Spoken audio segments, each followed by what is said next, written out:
You watched the series, you know her, you watched the Netflix documentary and probably other numerous mini documentaries on YouTube. Yes, we're gonna talk about the story of the fake heiress. My Friend Anna, written by Rachel Williams.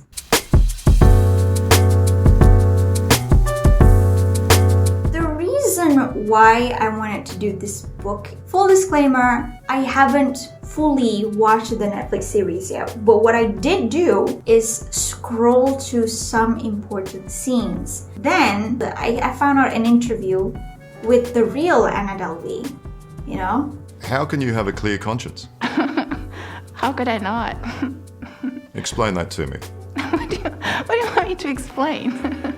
I just don't feel guilty and that's it. And yeah, I don't like that. I think the reason why she got so much clout after the Netflix show is because she's portrayed by the very beautiful and very gorgeous Julia Garner. Because when I look at her in person, I feel like, how can people be charmed by you? Seriously, Netflix choosing Julia Garner to portray her is actually a baller genius move. Looks really does affect the way people view her. The better looking the person is, the higher your empathy will be. And for me, like, since I didn't watch the Netflix series in full, I don't know if I'm ever gonna watch it anyway, because I don't want to sympathize this woman, especially after I watched that interview and I realized that now that she's gained some form of notoriety from the Netflix show, you know, she's probably gonna do it again. And you also have people are actually admiring her and calling her hero of anti-establishment. But all I can see is that she's just a fraud who just cons her and use her friends, and she's a super manipulator. I don't know if I'm gonna watch this series. Honestly, I don't want to, because and the Tinder Swindler was done in a documentary style. Simon Leviev, whatever that dude is, they didn't humanize him. But when you make it into a series and you make Anna Delvey a character, and not only that, portrayed by a really good actress and a very beautiful one at that, people are bound to find her interesting or sympathetic or something, especially since Julia Garner did such a great job in portraying her. The book is pretty much almost similar to what happens in the series, except that it is from the perspective of Rachel. The book starts with Rachel's own her personal life. We start with her family life and how she's raised and, you know, what kind of person she is, like building her credibility. As a warning, you might think that, oh yeah, it's because I read this book first before watching the series, I might be a little bit biased towards Rachel. Which you're right, I might be a little bit biased towards Rachel's side. But if you ask me to pick a side anyway, like, should I choose Rachel's side or Anna's side? Of course I choose Rachel's side. Why would I choose her? She's a clear master manipulator. I don't need to watch the Netflix series to know. I just watched the real Anna Delvey, and I don't sympathize with the real Anna Delvey. I'm sorry, I cannot sympathize with her at all. I just don't find it in me. What I see to her, what I saw that interview, I was like, girl, I just can't, okay? I do not have time for this.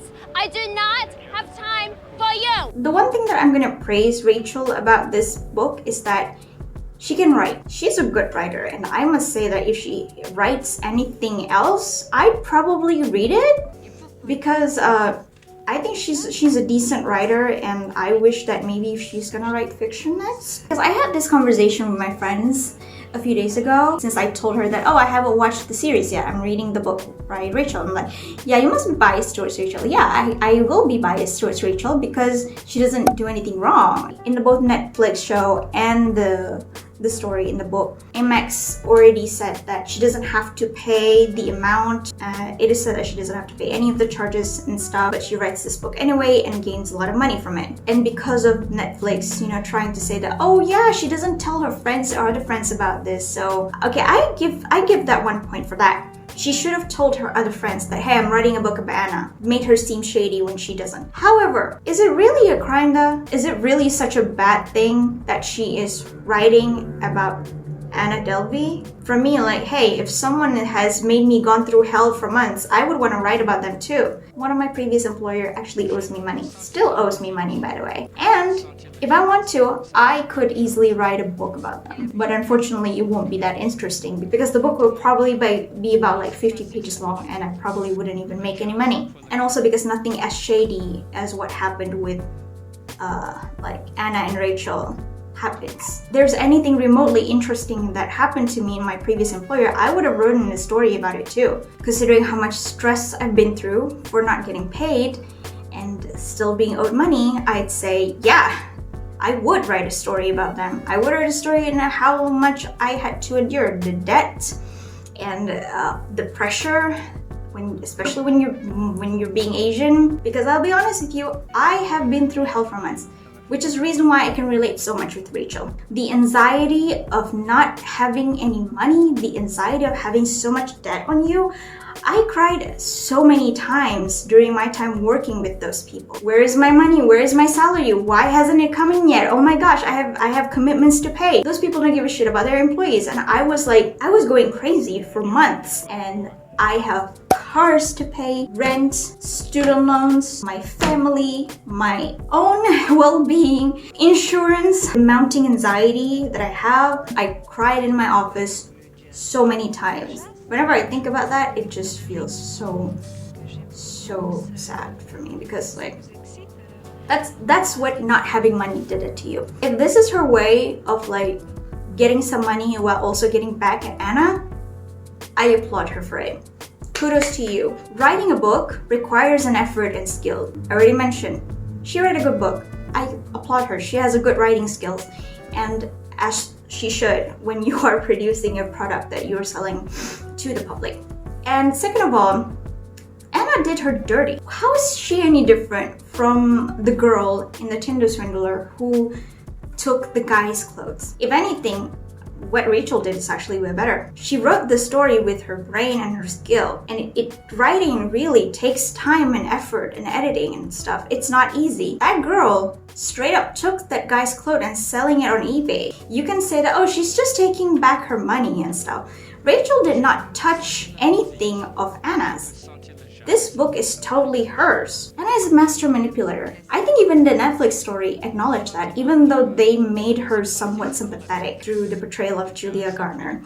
But still, like, even towards the end, I actually watched one of the scenes in the final episode. The Netflix show is based on the reporter's perspective. And even the reporter said that, oh my gosh, I actually gave her my clothes for her to wear. I actually cared about her. Even the lawyer, Todd Spodek, who defended Anna, was like, ditch his own family vacation for her. This book and the Netflix show has one thing in common, is that Anna is a manipulator. And you shouldn't empathize with her, you shouldn't sympathize with her. And for one, I'm not. I don't want to humanize her at all. Anna is just a manipulator. No amount of Netflix writing and Julia Garner's acting can convince me otherwise. Even as I was reading this book, I actually highlighted a lot of things that Anna says, the way that she used to manipulate everyone around her, especially with Rachel, of course.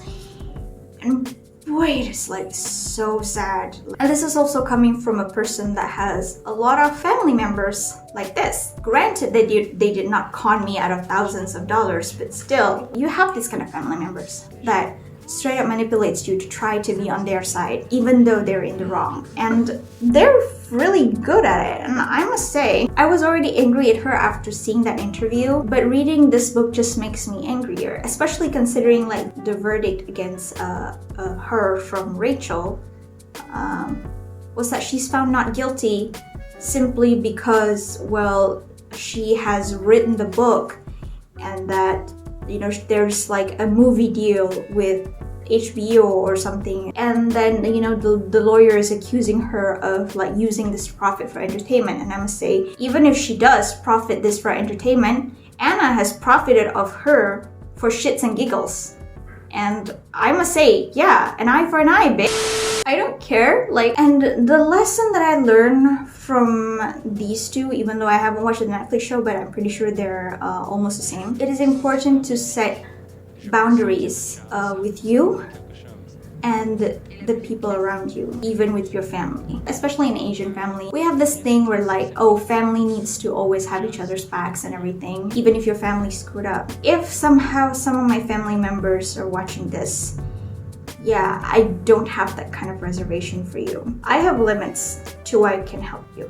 It's called boundaries, and you must respect that. Respect the boundaries that I set, and I respect the boundaries that you set. I'm really not comfortable with this idea that like even just because you're family and because you're really good friends, you can just simply ask your friend or your family to do whatever you want for favor kind of thing. Just like The Godfather, you know? This might be unrelated to the story, but there's this Malaysian drama called Ariana Rose. It's actually based on a novel called Wedding Breaker. The story starts with our main character crashing her best friend's wedding and in a disguise as a pregnant woman, just so that, you know, like saying that, oh, the guy that her best friend's about to marry is a no good person. Like, hey, he's the father of my unborn child and everything. She's wearing a disguise so no one can recognize her.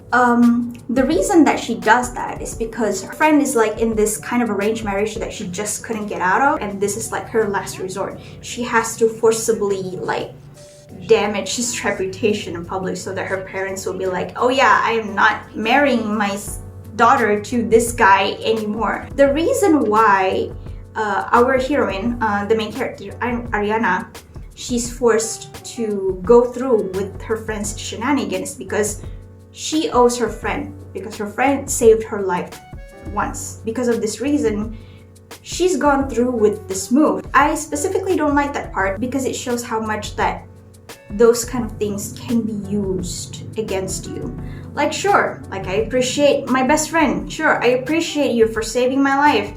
I will forever owe you, but I will repay you, but just not in this way. She gambles her family reputation and the off chance that the guy might discover who she is. And the guy did. The guy did find out who she is, where she lives, and everything. The first 4 episodes of the show was nuts, because the guy made her went through hell. It is clear that Anna has been feeding Rachel with this like relationships lines that says, you know, like say, oh, I'm so comfortable with you and stuff. And Anna also takes Rachel into a lot of these spa trips and everything that makes her think that, oh, Anna has spent a lot of money on me. It's not a big deal. Like, I can just use this credit card once to pay for like a 5-digit vacation. If any of my friends said that they cannot afford this, I will bounce straight up because I don't even have a credit card. There has to be a boundaries that you need to set. Again, I would like to emphasize that maybe I'm biased towards Rachel,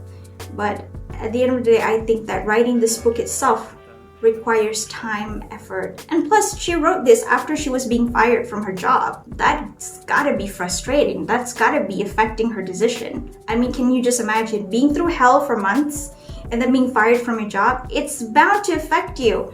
And if this is the product of her anger towards Anna, I'd say good for you, girl. Anyway, that's all that I have on Rachel Williams, My Friend Anna, the story of a fake heiress.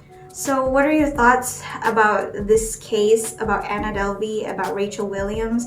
Maybe because I did not watch anything about Rachel Williams or see any of her interviews. You know, maybe she's a terrible person anyway. I'm just judging her solely based on this book, and maybe there's some gaps that you could fill me in. Personally, I really hope that we don't see any more Anna Delvey. I don't want to encourage this kind of behavior where you scam people and then you gain notoriety out of it. So anyway, thank you guys so much for watching, and I'll see you guys in the next one.